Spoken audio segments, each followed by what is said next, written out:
We need to do some more witty banter. We need some good witty banter for the beginning of the show. Say something funny. You don't want me to just put you making me look like an idiot because I don't know who Henry Ford is. That's the whole show, isn't it? That's why people tune in. I mean, have you ever made me look like an idiot? Oh, Dan, I think so. When? I don't know. Hey, watch him with Dan and Tony.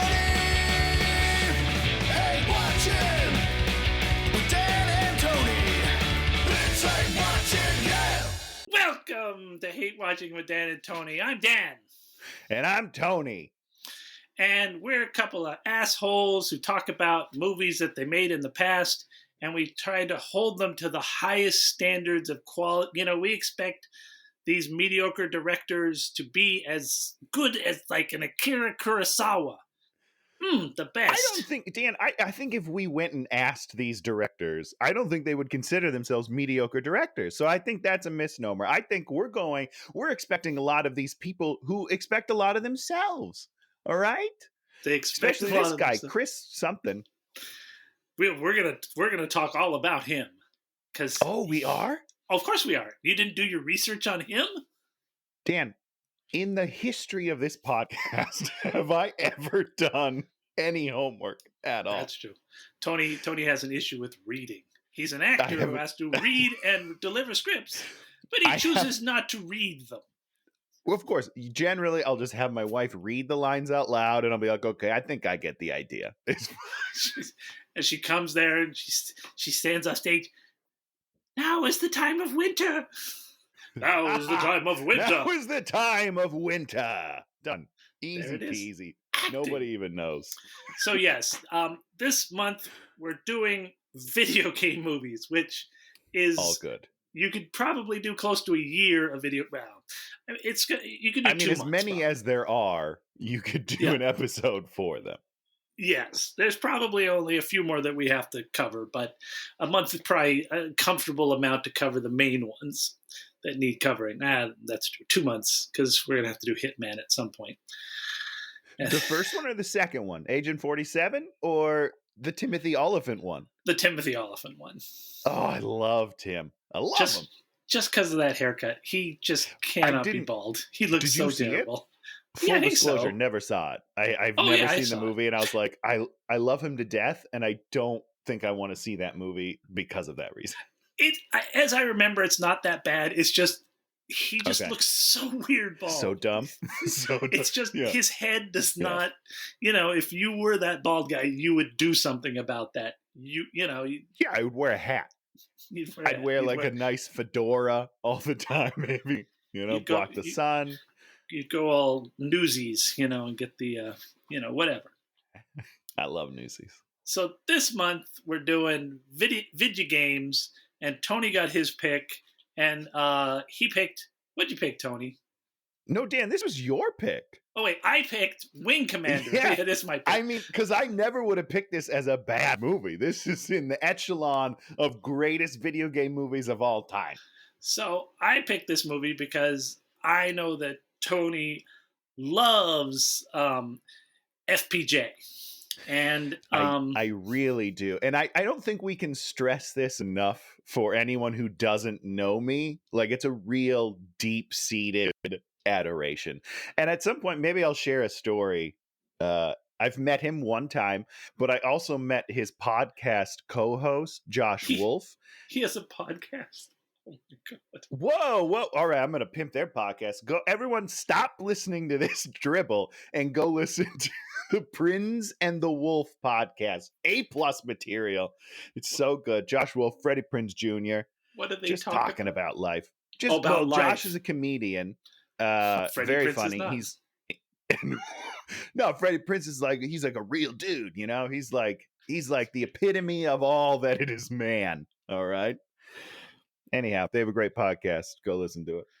Oh, Jesus. I can only imagine how pathetic that is as he gets longer and longer in the tooth.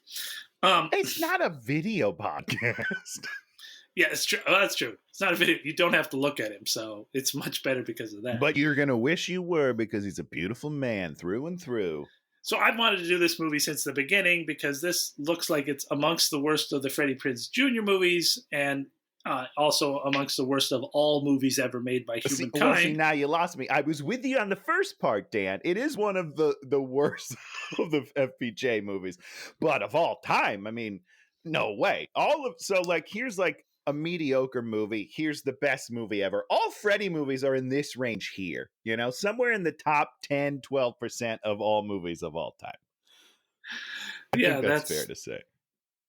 This is one of those movies. As I was watching it, I'd wander out to the living room. My wife is like, "Aren't you supposed to be watching that movie? Is it really that bad?" I'm like, no, it's not that bad, Shannon. Is Shannon in the room? Tell her it's not that bad, Dan. No, she's not in the room. So Wing Commander, based on a video game, directed by the guy who created the video game. You might be saying, why would you hire the guy that does a video game to do this? Well, because in the video games, they do a lot of cutscenes and hire a lot of real actors. And that's one of the things that this video game did that was different than other video games, is they hired Mark Hamill and whatnot like that. So this guy has a relationship with actors and feels like he understands storytelling. He does not. He understands nothing about storytelling. He understands nothing about characters. He understands, all he knows is to hire people that look a certain way, and then they'll stand there. Great. Well, I mean, other than Freddie Prinze Jr. and Matthew Lillard, who make no sense in this movie, everybody else is they're real actors doing. He's got goddamn David Warner in there, who's one of my favorite actors of all time. Tony doesn't know who that is. That's the captain, right? The bald captain? No. Or is he David Warner's captain? The haired captain, the first kind of captain. And he was in Time After Time, and he's been in a lot of great movies, and he's a really good actor. Is he the one in TMNT 2, Secret of the Ooze?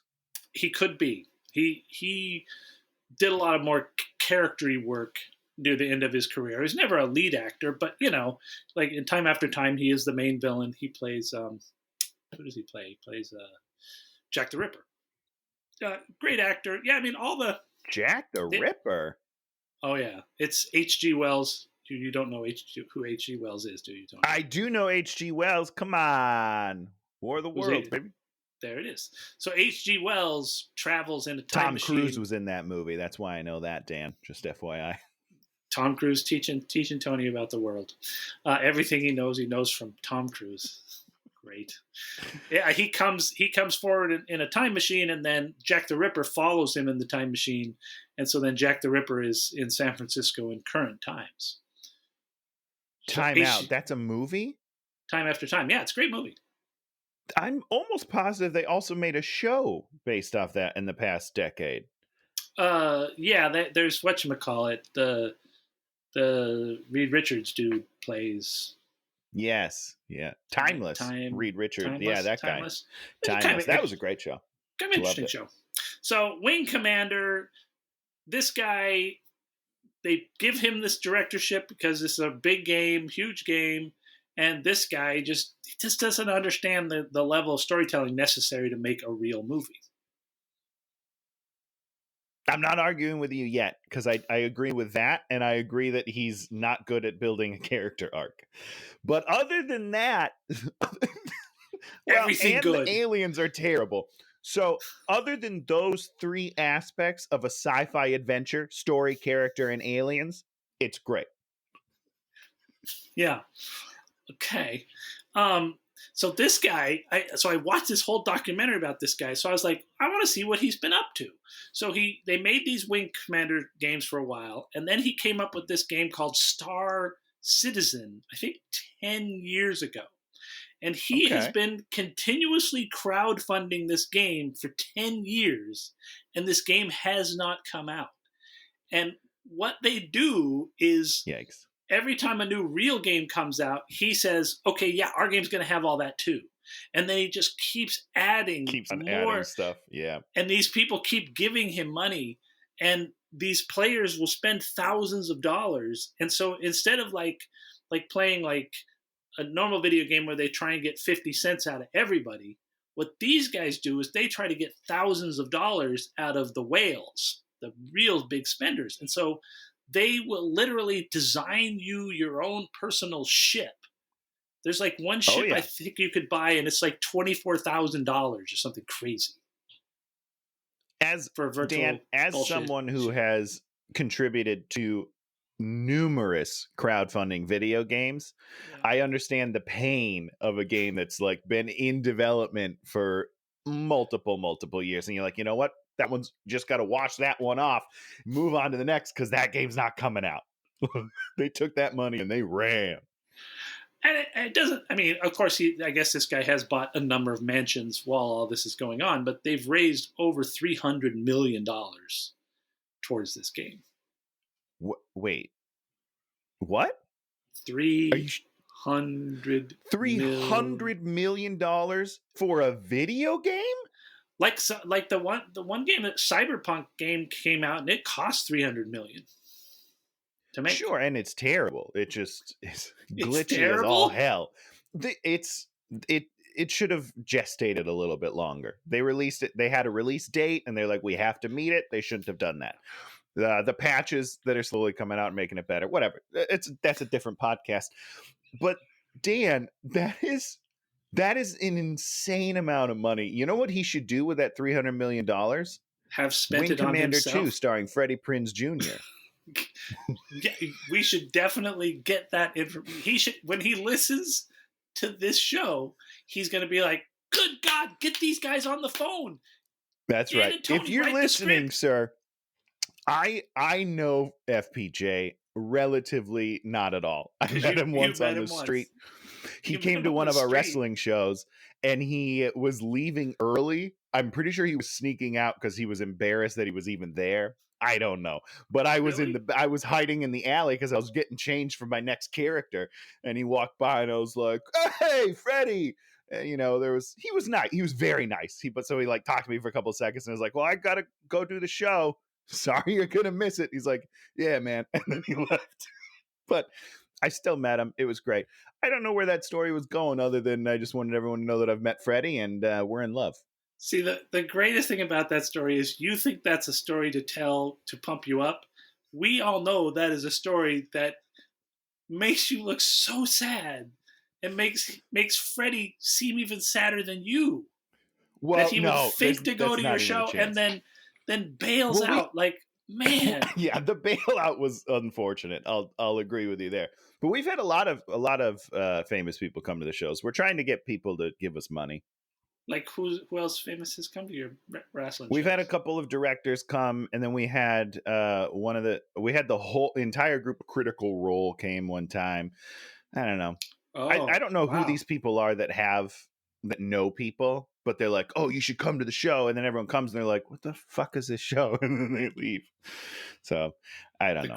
The Critical Role people, man. They make a lot of money on Twitch. Which is what we're trying to do. Are we really trying to make money? Are we just not we. The wrestling show. That's like the wrestling show's goal. Sure. Yeah. So they're trying to like form partnerships. Anyhow, I'll tell another story later that's even worse. So this guy is, does a thing and promises a product that will come out at some point, perhaps, or maybe never. It's a great move. But Tony has not given this guy thousands of dollars. At least he's not willing to admit it. But I didn't know that it existed. Wife might listen. And now that I do, Dan, I will look it up later. They kickstarted it, and then at a certain point, they just transitioned the fundraising to their own website, just so they didn't have to give anybody a cut. Because Kickstarter's got like it's a timeline, right? So you got to get away from that model, just to an open-ended. At some point, maybe this game will come out. Yeah, this is a brilliant move. I love it. It is a brilliant move. So immediately we're at the 2654 Pegasus asteroid base. Earth is at war with the Kilrathi, and this dude who's supposed to be watching the defenses just walks away from his thing, and the Kilrathi come in there and destroy everything. Yeah, just mess it all up. And then the dude, so I guess the whole thing is there's this thing called Navcom, which looks like a car battery, and then someone has written Navcom on it in Sharpie. this is Real the whole quick. key to the everything, and they have a self-destruct button, which doesn't work. Then they use Doesn't work. for no reason, no explained reason why this doesn't work. Just because the button doesn't work. Just And so, malfunction. hold on, Tony. Let me finish this part because we're setting up how stupid this movie is, and then I'm gonna lay it down, and then it's gonna go into defense mode since you think All this right. movie is good. See, I All can right, tell I'll you stand by. when we do Twilight, I'm going to explain to you why Twilight is a good movie. I'm going to explain to you why it is not a good movie. And then you're going to try and fail to say it's a bad movie. So then he's like trying to shoot the glass out, and they put this thing in an impervious glass that they might want to destroy, and they can't, and then the Kilrathi just blow them all up, and then we don't see anything, and it's like there's not even like any tension. They just are there, they fly over, and they destroy everything. And you're like, wait, this is like it's like, I mean, I understand they're trying to do a Pearl Harbor thing, but they don't set that up in any way, shape, or form. Oh. Boom. Go, Tony. Explain why this is it my was turn good. now? Yeah, Okay. It's your turn. Take a drink during your turn. Just filibustering, I'm drinking the blood of Dan Goodsoe. So one thing I'd like to say, just, in full defense of this movie, is that machine, the Navcom, is behind plexiglass, unbreakable plexiglass. Yeah. Isn't there a door? There should be a door. How are you going to do maintenance on that thing if something goes wrong? There has to be a door. Why is he shooting the glass? Just go through the door that you have to have in order to get to the machine. That doesn't make any sense, Dan. It's not possible that they've encapsulated this thing in that it's not reachable. That's the most ludicrous thing I've ever heard. This is your movie. Your defense is that the movie's stupid. That was my defense. That was my defense. Did you not hear the defense of it? Sir, you're saying that your client did the crime. Yes, I am. He told me he did the crime. His defense. In no uncertain terms, he said, I did it, and you should tell everybody. So, there you go. Congratulations, everybody. Now, Tony, explain to our viewers why someone would want the Navcom. How in depth are we getting, Dan? Because this is layered.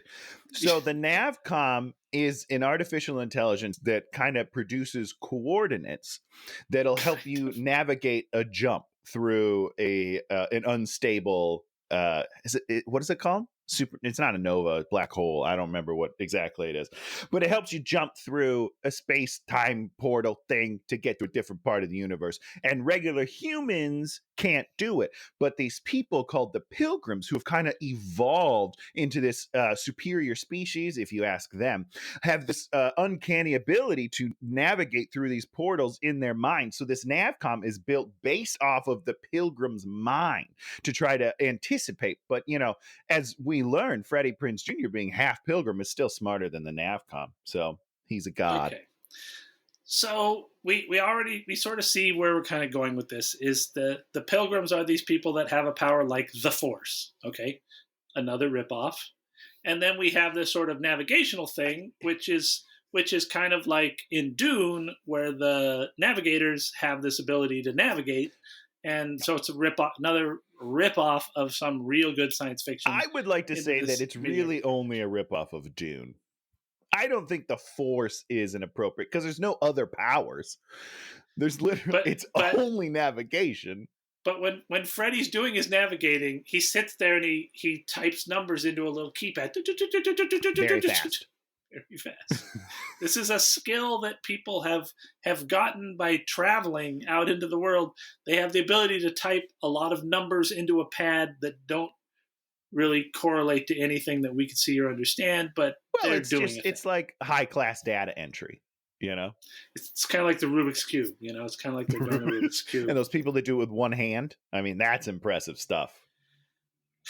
Okay, so now we get to David Warner. He's like in charge of the fleet. The fleet's on one side of the universe. The Kilrathi are on the other side of the universe. Both these are going back to Earth to try to protect Earth. Of course, nobody's at Earth to protect it. Which is very strange. Very strange. and it's going to take their Karathi are going to get there 2 hours early. So now, are we to believe that they don't really have? Because I think they said they would fight. Earth does have some anti-space defenses. They're just not robust enough to hold off a full attack. Is that what I'm to understand? That's what we have to assume. It doesn't make a lot of sense. And this whole 2 hours thing doesn't really play out because people are just. Oh, by the way, I all wrote sorts down. Uh-oh, you wrote something. Where did I write it down? I said, timer. Dan loves timers, is what I wrote down in my notes. I love timers because timers are your classic fake stakes. It's like, oh, look at I could point to this. That means something's got to happen in this stupid movie.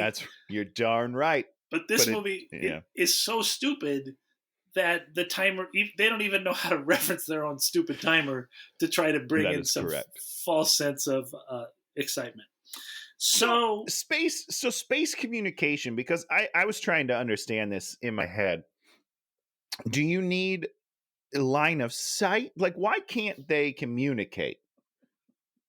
Does it have to bounce off satellites throughout space? I guess I don't know. I was just curious. Typically in science fiction, you come up with a bunch of like sort of bullshit ideas that you do it.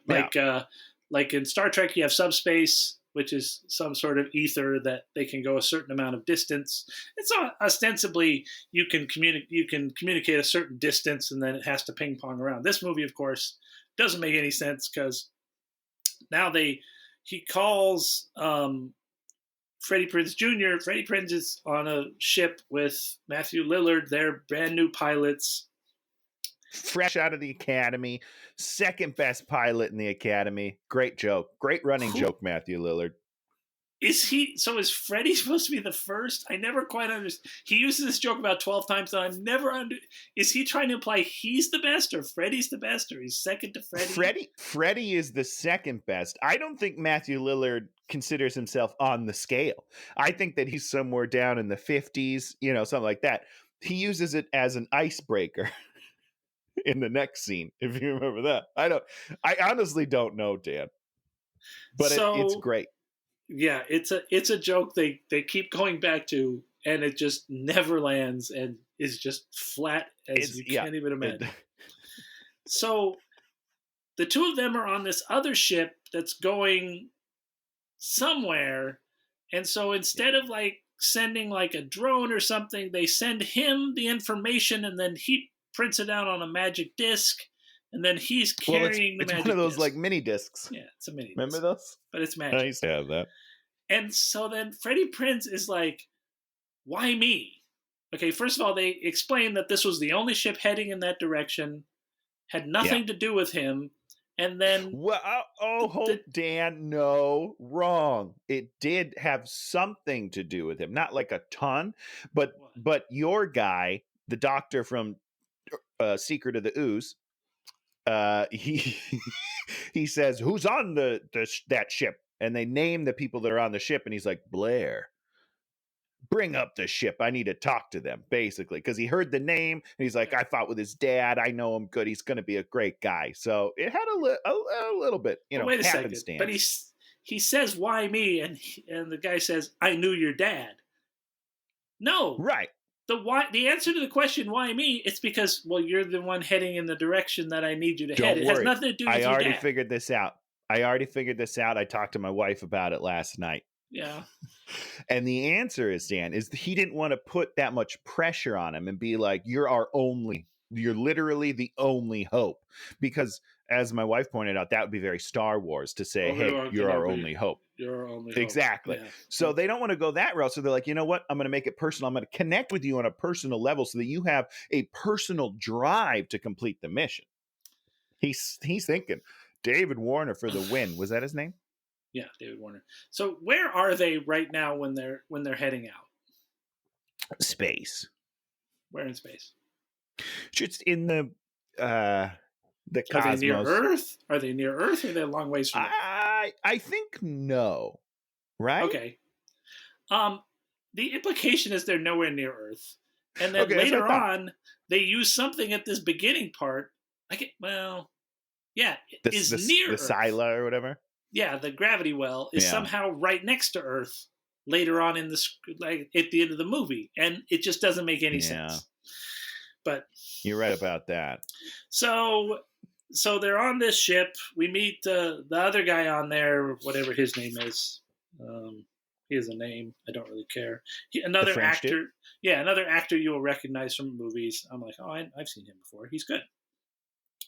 So Matthew Lillard. So they all leave the thing. They leave Matthew Lillard alone. Matthew Lillard just he just cranks it up to 10 and starts speeding through the universe without paying any attention or he just takes his own moronic initiative and just roars on ahead. Yeah. For no reason either, other than he was like, I just want to get there faster. So because of that, they get in this gravity well, and then we have an underwhelming, exciting scene, which I don't even remember anything really. I didn't write anything about it. Yes, you do. You remember him pushing the buttons really fast. You already made a joke about it. Oh, yeah. Then Freddie Prinze has to go into full pilgrim mode and go... That's right. And he's like, oh, my God, how did you do that? You're a pilgrim. And he pulls out this cross, this weird cross. And it's... Those crosses are huge, Dan. Like, they're like this big. Why would you wear that around your neck? That sounds terribly uncomfortable all the time. And there's apparently a knife that comes out of it or something. I didn't understand. A knife that comes out of it? And, well, when the French guy takes it, he like pushes a button and it's like a little, it almost looks like a little harpoon because it's got double edges at the top. Did you not remember this? I don't remember that. That was, if this was the only part of the movie I didn't understand. I was very confused because that doesn't even come into play later. It's not like he uses it as a weapon when he infiltrates the spaceship later. I have no idea what it is. I guess there was supposed to be some traitor. Someone was supposed to be traitorous, and I think it might have been the bald captain on the Tiger's Claw. Somebody was supposed to be a traitor because at a certain point, the bald commander on the Tiger Claw just disappears. Well, he gets hit. He in the one of the explosions, we see him and he's bleeding from the head, and his second in command is like, "Someone medic to the bridge." You don't remember that? Were you gone on that part too? I assume he's dead. I don't know. I think traumatic brain injury. He's out. They just shot him into space and let him float. So we're on the Tiger Claw now, and they're wearing like the world's dumbest hats, and the outfits are really weird. And the costume kind of design is very strange in this movie. I agree. And I like the flight suit has that monocle that looks like it's from like World War II or some shit. Like, I don't know. They're always putting on the breather, which you're like, why are you putting on a breather? The reason you have those in ships, in airplanes, is because they go super high altitude. Correct. Which I guess if you think about it, maybe they are in high altitude compared to, listen, I don't know, they're but also space, the use of them. My problem, if it's a fashion choice, fine. But some people close them to talk to them as if the comms are inside them. And then some people don't. So there was never a discussion of like when it should be open or closed to the actors. So everyone does a different thing and it doesn't make any sense. I yelled a lot at these people. This is your movie. You like I love it to death. You can love a movie and know that it's not a great movie. Oh, so this is not a great movie. It's not a great movie. It's not even a good movie, but I love it and I enjoy it thoroughly. Okay. So we get this whole backstory about his father was this and his mother was a pilgrim, but they're dead. And so they like do this whole thing where like racism against the pilgrims, and it's just like really that is weird. Correct. So then, well, it's weirder to me, and as a white person, we won't talk about this too much, but it's weirder to me that it's just like a bunch of white people on the ship. There's really only like one person of color in the movie. It was a weird. I don't know. David Warner, or no, the nav guy on the ship is also African American, and then you're right. One fighter pilot women is. Yeah. And once this movie is 1999. I looked it up. Starship Troopers was 1997.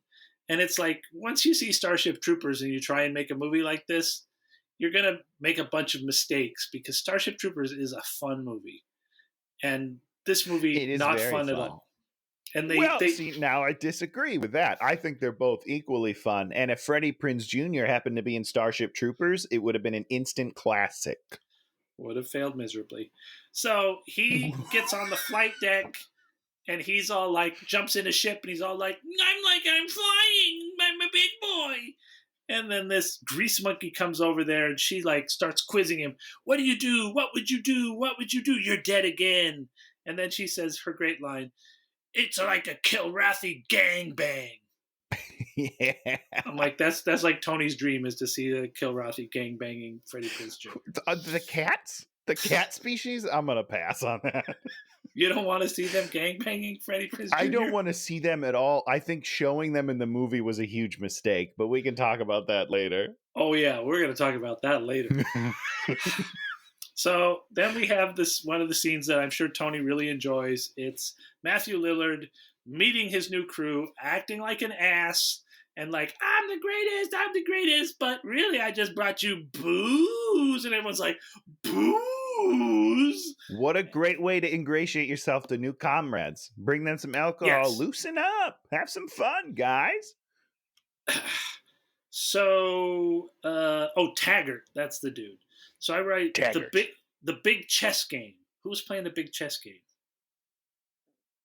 Well, Matthew Matthew Lillard is watching and he helps her defeat someone. Yeah, I don't remember who they're two playing with, but Rosie is one of them and then some other dude. And Matthew Lillard like helps Rosie win. And she's like, oh, there's a brain behind that face or whatever. And I was like, cool, they're going to hook up. They did hook up. What's Freddie Prinze Jr.'s character's name? Blair. Lieutenant Blair. What's his first name? They say it later too. They say it at the end and at the beginning. I want to say Tony Blair. Do you know who Tony Blair is? I do. It's Freddie Prinze Jr. in this movie. Do you know who the real Tony Blair is? Yeah, he's the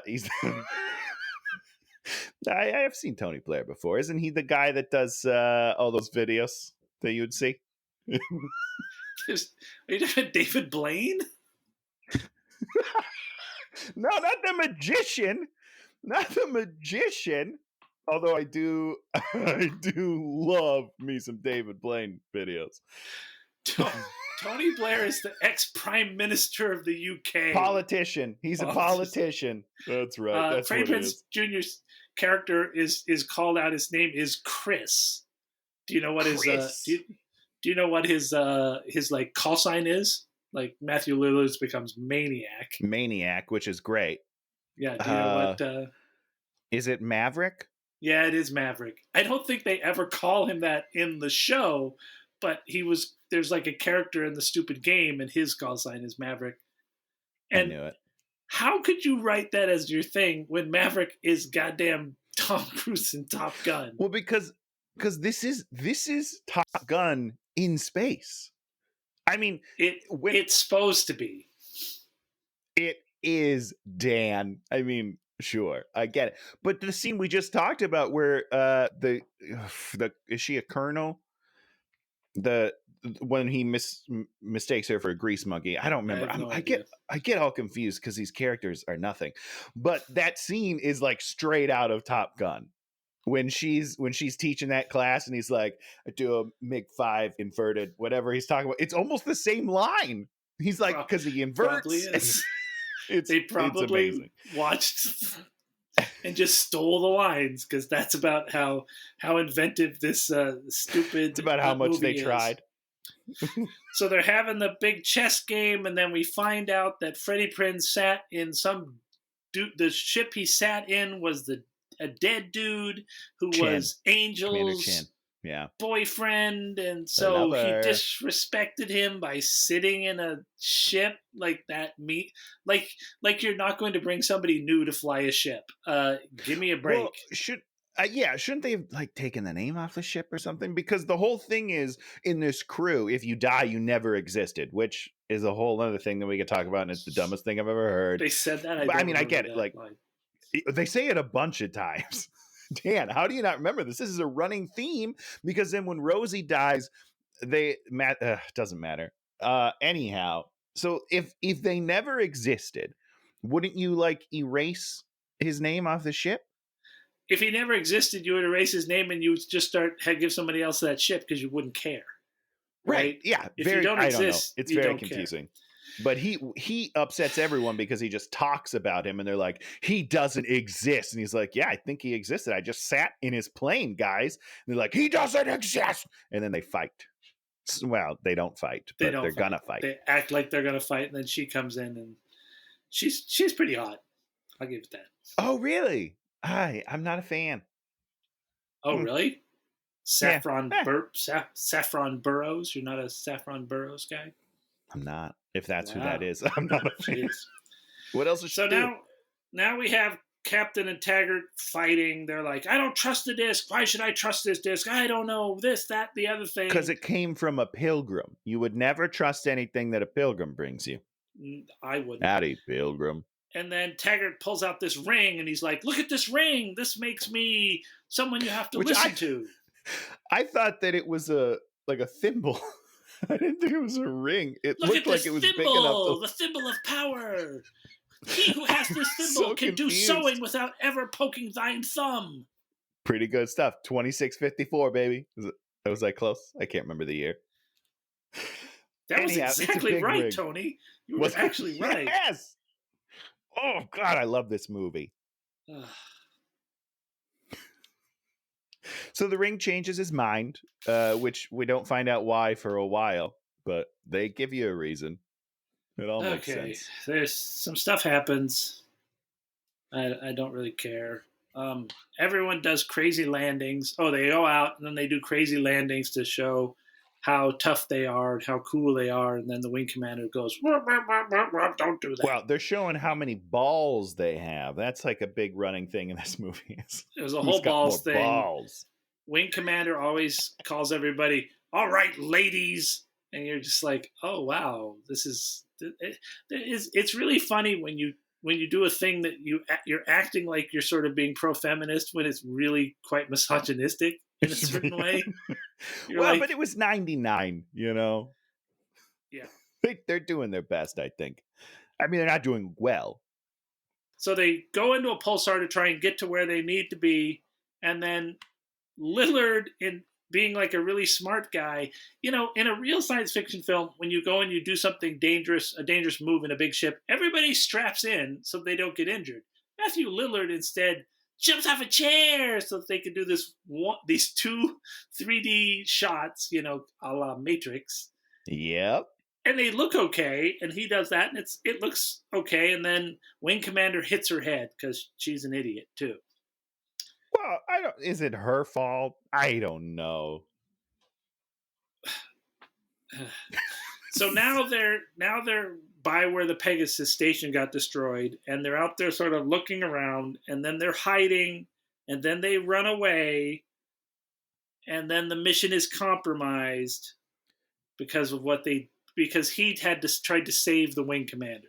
Right. So there was no proof that they had spotted her. So in their minds, they're like, he instigated the attack, but really he was trying to defend her. They just, but he's a pilgrim, so they think he's a saboteur. It's really dumb. And so now the one guy's pitching for them to attack this comm ship, and then they're going to sort of do this. I don't know. Lillard has sex. Yeah, he does. A couple times from what I could tell. Yeah, it seems like it. Okay, we're getting there. We might finish this stupid movie. Do you think that any military could run with the lax discipline that occurs on this on this ship? I mean, it could probably run about as well as the one in the movie runs. Which is terrible. To say, not great. No. Every one of these jackholes just does whatever stupid thing they want at whatever. Nobody stupid follows time. Any orders, and then she's like, they're all like, "Did I give you an order?" It's like, "Yeah, you did," but like, I didn't follow. And they're like, "Okay, but hey, next time, please follow the order because They're important. But then no one gets disciplined. I mean, Matthew Lillard, and I'm going to jump around a little bit, gets Rosie killed by ignoring orders. And then the next scene, they're like, well, we better send him back out. Because it's like, wait, you guys, that guy needs to be grounded. He's out. He should be dishonorably discharged and sent home in a little tiny space rocket. So basically, now we have some attack stuff. They go out. The Tiger Claw's under attack. Then they go out. And then, this is the point where Medic on the bridge. And then we do a broadside. And then they're supposed to come back to the ship. But instead, they're like, oh, let's just ignore command and go kill some people. And it gets Rosie killed. And then Rosie tries to limp back. And then she crashes. And then they send the tractor out there to push her off the deck. And we don't get confirmation of her being alive or dead. No, which I did not like. I would have liked a shot of her in the window, maybe dead, because literally right now, I'm pretty sure she's alive. I'm pretty sure she's in the thing being like, hey, please don't leave me out here. And they're like, just sweep it off, guys. Get her out. Throw her into space. We don't want her on the thing. I don't know. Okay, Tony, explain space to me.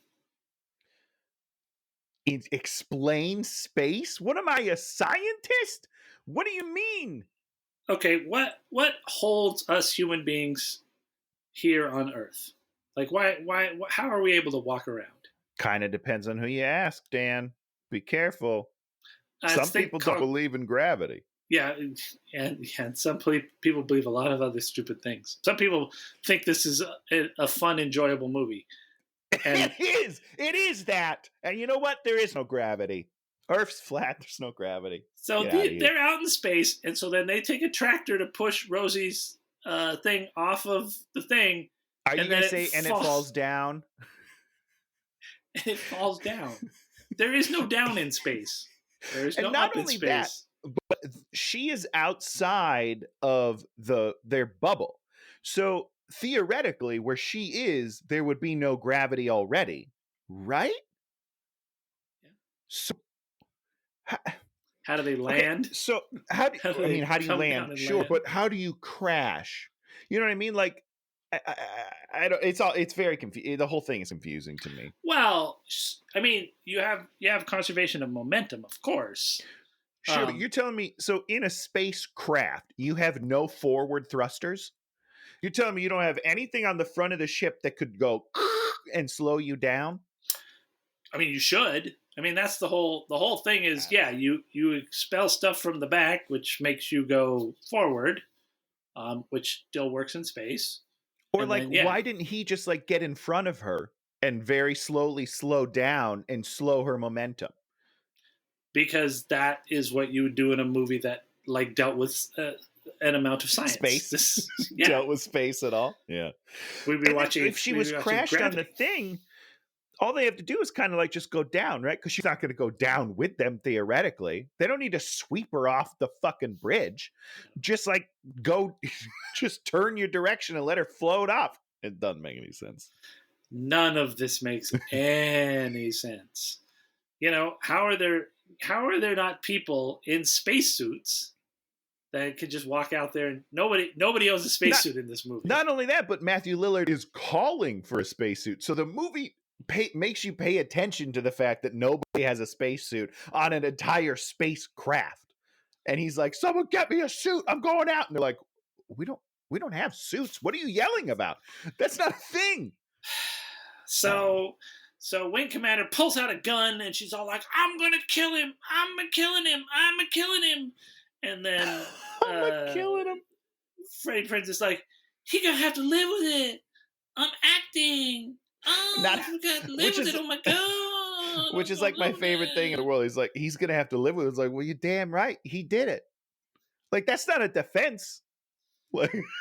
He needs to be punished. And I'm not saying he should die. I'm not saying yay, death penalty or anything like that. I'm just saying he doesn't get punished at all. He gets bandaged up, sent back to his room. He's grounded for maybe 20 minutes. And then he's like, Freddie Prinze is like, hey, you should go apologize. He's feeling, his confidence is shot. Of course his confidence is shot. He just got somebody murdered.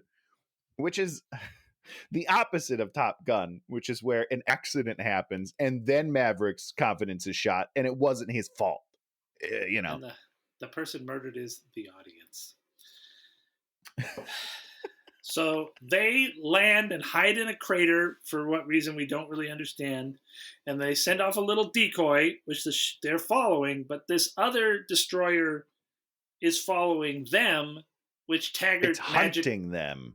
Which Taggart magically knows without any information. Because it turns out he's not just like a trash driver. He's like this really high-ranking naval officer. I don't understand his storyline, if I'm being honest with you. He's naval intelligence, supposedly. Sure, but like, what is he? Is he undercover? And if he's undercover, why is he undercover in our own like army? I don't understand any of it. Well, he's not even. I know that he's very smart.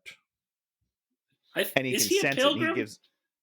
He was, yeah, because at the end he gives over his medallion, and Freddie Prinze is like, "Why didn't you tell me?" He's like, "You never asked."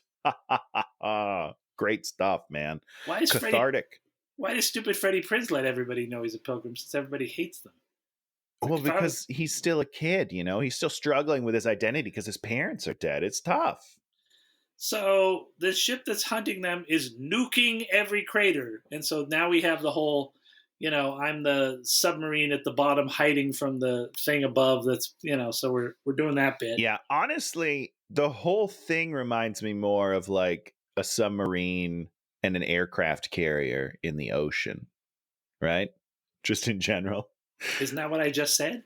I mean, the whole movie. You're saying this specific scene reminds you of like I think the whole thing is a submarine movie, and they were just like, let's just put it in space. Because why is the ship so small, Dan?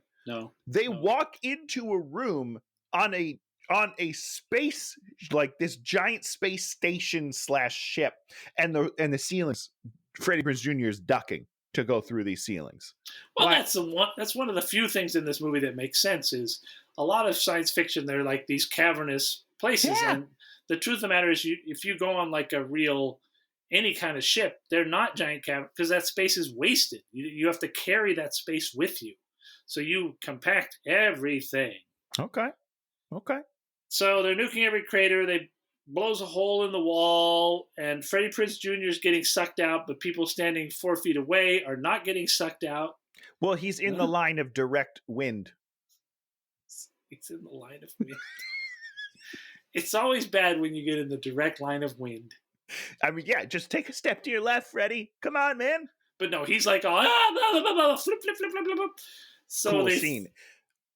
They finally rope him in, and then these 3 guys walk up with this big door and then let it go. That's my favorite part. This is my favorite part. As soon as it's happening, I think it's Matthew Lillard yells something like, "Find something to plug it up." And these guys just walk over and they're like, "How about this giant piece of metal that's just sitting here? That might work." I was like, what the fuck is it doing there? It works so perfectly. These guys should get some extra money. They're getting medals for sure. Congressional Medal of Honor. And then I wrote, Matthew Lillard dies. He doesn't die. Exactly. He should have fucking died. But the scene where they're both acting like he's dying. That's the weird part. He's got the blood coming out of his mouth. If you are bleeding from your lungs to the point where you're bleeding out of your mouth, like that's usually not a good sign, right? Not good. It's very bad. What are you gonna do? So this is Tony's scene. We need every pilot. He's a good guy scene.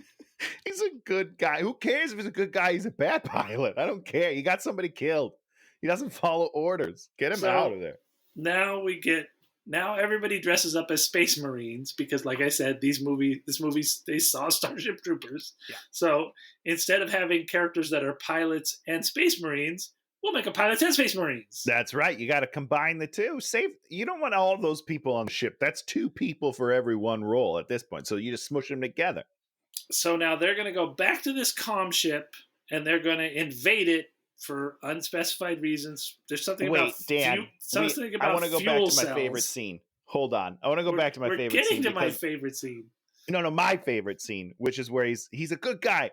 There's a one line in there that I just want to talk about. At the end of his speech, he says, "There's no reason to hate him." And I just want to say that I disagree. Like, there's no, hey, Angel, Where he's a shall I good guy. begin? Don't hate him. There's no reason to hate him except for like that one little reason where he got your best friend killed. But other than that, don't hate him. There's no the writing in this movie is not spectacular. You know, So- Freddie deserves better. So, in addition to going to this ship to destroy it or something, they're also maybe looking for fuel cells? They gotta get fuel cells. Yeah, they're low on fuel. So it's a twofer. Double mission. Get the fuel and then blow it up. So, this is by far my favorite part of the movie. I was laughing so hard. Yeah, it's I mean, not great. And it wasn't, ironic laughter. It was laughter because of how lame and stupid this whole was. So they get on the ship, and this is where the Kilrathi are. And so the Kilrathi are these big, hunched over, rubber faced lion creatures. And what happens is they have these gigantic guns. Big and old guns. What you do is you shoot at them. And every time you shoot at one, I mean, they can be standing behind you with a gun. You'll have enough time to turn around and shoot them. And this is what they do.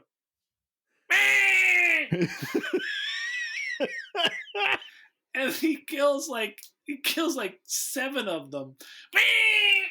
It is so funny. These things, they make this stupid noise, and they never get off a shot, and they never kill anybody, and they're on the ship for like 2 minutes, and Freddie Prinze is by himself, and he finds the navcom just sitting in this one room. Like, within like 20 seconds of getting on the ship, he's found the navcom, killed all the bad guys. I don't think we even talk about the fuel cells. We just grab the navcom and we leave. Now, it was so good. It was. Let me just say this, so Dan. funny. I also enjoyed this scene a lot. And if this were the only time they showed the cats, I would be okay with it. Because it's like, it was funny, but it doesn't overstay its welcome, to me, at least. Like, I find this scene very enjoyable. It's dumb, but it's fun. And I'm like, okay, that's cool. But the fact that they let them talk later and they have like scenes where they're actual characters totally lost me. I think that was a huge mistake. Oh my God. So that's pretty much the end of the movie for me. Wait, what? He does all those heroics later. So basically, the end of the movie is he sort of jumps through the thing and then tricks this ship into going through the thing, and then he gets the information to the Earth guys, and then they sit outside the quasar, shoot the bad guys as they come through. Saves the day, man. And also, can we just feel super bad for the Kilrathi? Because they're coming through a portal one at a time, which I don't know if that's, you have to do that. Maybe you have to do that. I don't know. I mean, that's one of the few things in this movie that made some sense of conflict resolution, is like, we just set a trap for them, and they come through and they're dead in a second. And we might have wiped out an entire species. I don't even know. But it's a pretty dick move. Like, we're a bunch of bitches. I really thought we were going to do a thing where we were going to go and nuke the Kilrathi planet. Yeah, I really thought that was what this was leading to. That I was like, that would have been all intense. Right, genocide. Yeah, all right. So they kill all the Kilrathi. He goes back there, and Angel Wing Commander kisses him, and then the last line is, "Get her to the sick bay." Cool, because she was out in space for a while or whatever. Do you like how I condensed the last 25 minutes of this movie into about a minute? I will say that I didn't love it, Dan. But again, this is the part where they show the cats like talking and kind of like it's just not. I didn't like it. I didn't like it. So they were just explaining. They were a plot device so that we would know what Freddie is doing. Like, we would cut to them and they would explain, I don't know, he's going to this portal. He's probably going to go warn the humans. Like, we know what he's doing, guys. We don't need that cutaway. We understand. We've been here the whole time. You don't have to cut there and let it. It was a huge mistake. Now is Tony's big chance to defend this movie that he thinks is good. Tell us one thing that's good about this movie. Freddie Prinze Jr. kicking some ass, wearing a monocle, blowing up ships. A+. Matthew Lillard slinging out jokes left and right a couple times. Great stuff. The guy that you like, he was fine. I really liked the bald captain. I thought he had a great voice. Like, it was very commanding. I would have listened to anything he said. Just in general, it's like if you like Top Gun and you like space movies, Wait, hold on, and you don't care about quality. If you like Top Gun, watch Top Gun. Well, sure, but we've all seen Top Gun hundreds of times. And sometimes you're just like, Top Gun is almost too good. You know what I mean? Like it's one of those things where you're like, every time I watch, I'm like, this is the greatest movie ever. I want something that's just fine. This is that movie for you. Watch it. I don't even think I have to defend it. I think the people that have made it this far in the podcast understand why it's fun, and they're gonna go watch it. Did you cry when Matthew Lillard died? He didn't die. I knew he wasn't gonna die, Dan.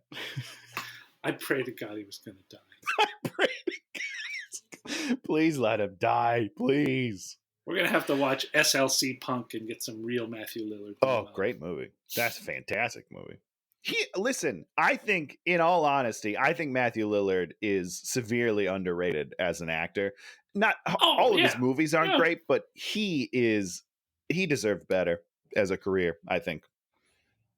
Freddie Prinze was just like a sort of pale white ghost sort of floating through this movie. A beautiful pale white ghost. Pale pasty white. What? Okay, I'm not going there. I'm not going to do it. Should we talk about the kiss at the end? Because it was good. Just the right amount of soft yet nimble. His lips are moving. Like, it was good, man. It was good. Tony can feel Freddie Prinze's lips right now. Oh my God. They're like the two sweetest pillows that have ever existed. The guy's got some skills. Two sweetest pillows.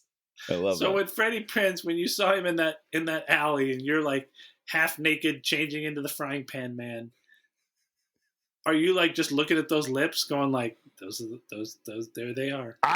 Lips, there's so much to look at, Dan. This guy is in shape.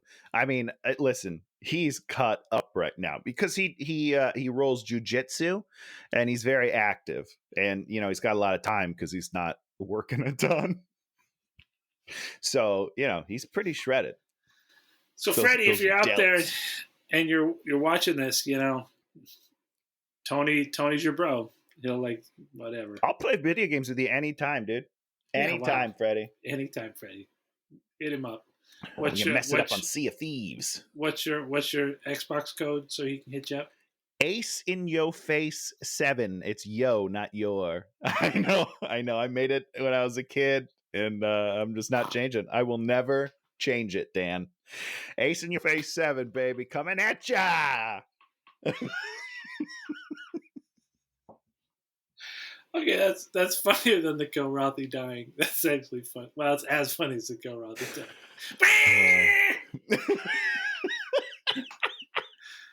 I need a GIF of that. The Kilrathi or like dying. A supercut where it just happens over and over. Yeah, it's good. It's a great scene. Yeah, this movie was just, oh my God, it was hot garbage. Oh my God. Super fun. It was super fun and entertaining. Just give it a shot, guys. You're going to maybe like it. It's funny because, like we go through this thing and you're like, what of these movies would I ever, I don't know that I ever want to rewatch any of these movies, but what movie would I put on in the background? Street Fighter, Mac and Me. Yeah. Maybe Troll 2. I don't think I could do Troll 2. But I will watch this movie if it's on anytime, and sometimes I put it on. And I would also throw in Hook, Dan. Yeah, I was talking to somebody else, and they were like a big Hook fan. They were like, the whole part where it's sadder than I remember, I'll tell you that. That's the one thing I took away, is it was like a little more depressing than I remember as a kid. Not this movie, though. This movie wasn't depressing at all. Tony, and I really liked all the hot new pop songs that they had in this in Wing Commander. Did they? No, they didn't. I don't remember that happening. This movie's garbage. Wait, I don't remember that soundtrack. That was a good one, Dan. Zing. So, Tony, tell us about something you've enjoyed in the past week.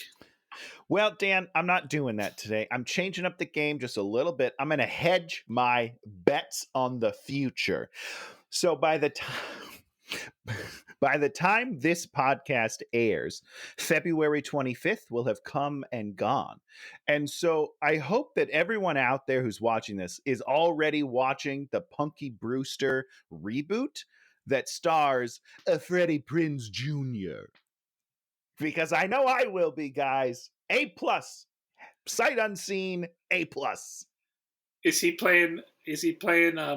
Punky's grandpa? Wow, Dan, he's playing, I believe, her husband or ex-husband. It's hard to totally tell from the trailer, but I think it's one of those two because I think he's the father of her kids. Either way. So he's poking Punky.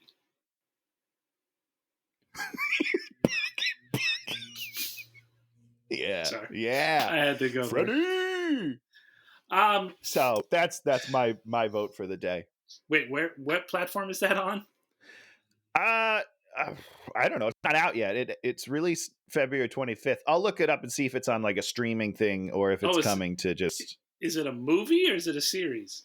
They couldn't. No, it's a series, but the first episode airs February 25th. Mark your calendar. I mean, but again, this will release after. So if you haven't watched it, go watch it. It's probably really good.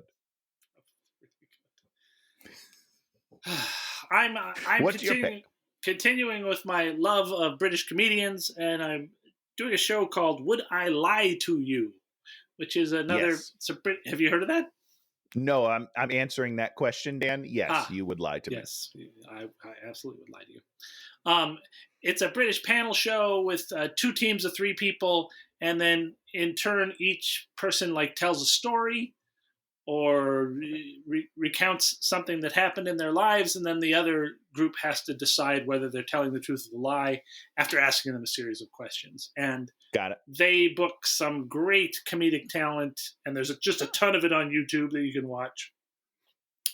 And there's this one guy, Bob Mortimer, who was on Taskmaster. That's why I know who he is. Sure. And he is just, every one of his stories is fantastical. And half of them are true and half of them are lies. And you just can never figure out. You can't tell. You just, he's talking about how he gave a Scotch egg to a Formula One driver before the race. And then the driver said that that's what helped him win. Is that the truth or is that a lie? It was true. I love it. And so some of the things are just completely hilarious. And that's what I was watching before we were doing the show. And that's why I was a little late to the show. Oh, that's why you ignored me? That's why I got it. And you're a jerk. So, Tony, continuing on the video game month, pick number 3 of this week 3. Where are you taking us? Dan, I had a really hard time picking another one because I know this is my only other pick for video games, and I want to do so many of them because I love them. We will do this again because, there's one that you should pick, and I don't think you're going to pick it, so we're going to have to do this again. I would say I'm definitely not going to pick it. Are you going to pick it next week? The Brothers? No, I'm not doing the Brothers. Which Brothers? Because I am doing Brothers, but if you mean Super Mario Brothers, I'm not doing that movie. Yeah, because we have to do that one, and I'm not picking it next week. Okay. Do you want to do it this week? No. We'll do it later. We'll do it later because this week that one's a gold. That's like a golden egg that we can unwrap at any time we want. Yeah. It doesn't have to be in a video game month because that movie's just incredible. It's just terrible. I haven't seen it since I was a kid, and as a kid, I hated it. But I saw it when it came out in the theaters, and I hated it. As an adult, because I'm an adult. Okay, so Brothers. And I did mention this movie, I think, a couple times on the Street Fighter one. What? Double Dragon? It is Double Dragon because here's the thing: the T-1000's in it, and he's got this crazy hair. Robert Patrick is in it, and he's got like spiky silver hair. It's unbelievable. A young Alyssa Milano is in this movie. Scott Wolf is in this movie, who I had a huge crush on when I was younger. Party of Five, Scott Wolf. Great job. He also did I think he did V later. And then, just because we were talking about Freddie was going to do Nancy Drew, but then he had to drop out because of scheduling or something. And so he recommended Scott Wolf for the role. And that's how Scott Wolf got the role in Nancy Drew. Anyhow, it's Double Dragon. We're doing Double Dragon. Just a great story, Tony. I mean, people. If you want more stories like that, guys, check out Prinze and the Wolf podcast. Tear down the eye. Oh my God, Philly? Is that so? How would you know this? Stuff, dude. The Freddie Prinze Jr. podcast, baby. It's informative, entertaining. I mean, what more could you want from a podcast? So Double Dragon. I don't know anything about this movie. Really? Well, that's good. That'll be fun. I had more knowledge of the Street Fighter video game than I do of Double. I don't think I've ever even seen the game. Oh, the game's super fun. Classic Nintendo game. It's like a side-scrolling brawler. Yeah, very fun. So that's where we're going next week. Double Dragon from 1994. It's the 90s when movies decided that they wanted to be garbage for the rest of time. So wow, Wing Commander. Thank God Wing Commander came along in 99 and totally changed that perspective. Yeah, it took us right into. Think about that for a second. That's 1999 they made this pile of garbage. It doesn't feel like a 1999 movie. No. I will say that. And we shouldn't even keep talking about this, but it didn't even feel like a video game movie. Like, the space fights were really boring, and there weren't very many of them. And you never really identified with think about those Star Wars ships. It's like X-Wing fighter, Y-Wing, TIE fighter, Darth Vader's TIE fighter. The ship designs were garbage. They looked terrible. I don't know. I feel like the humans probably shouldn't even be in space because they obviously can't handle it. It's not good. Considering this came from a place that's supposed to be making design work for people to get excited about spaceships, these ships are boring as fart. Yeah. Okay, well, this has been Hate Watching with Dan and Tony. If you like what you see, leave us a comment, leave us a quorum, leave us a quora, leave us a quonset. I'm just looking for a word. I don't know what the word I was looking for, but leave us something with a Q. A query. That's it. Leave us a query or a question. A question. We won't answer it. Or a comment. And we won't answer it. I do answer them. That's probably true. I desperately try and make jokes when I answer any of the questions. And Are you writing drafts? Just like you write it, you let it sit for a few hours, come back, be like, you know what, that one wasn't very good. Let's try again. Get my pencil out. Because you love that pen and paper. Nerd. Oh, are you licking lead right now? Damn, I don't think that's good for you. It's graphite. It's been graphite for 100 years. Haven't put lead in pencils like 100 years. 100 years? There's no way that's right. I'm looking it up. Look it up. I'm going to look it up right now. Look it up. Show you, Dan. Hold on. Tony's looking it up. Just hang on for the... Wait, yeah. Stop using lead's the first thing when you write in when did pencils. Yep. When did pencils? Huh. Lead-based paint. That's not what I care about. Lead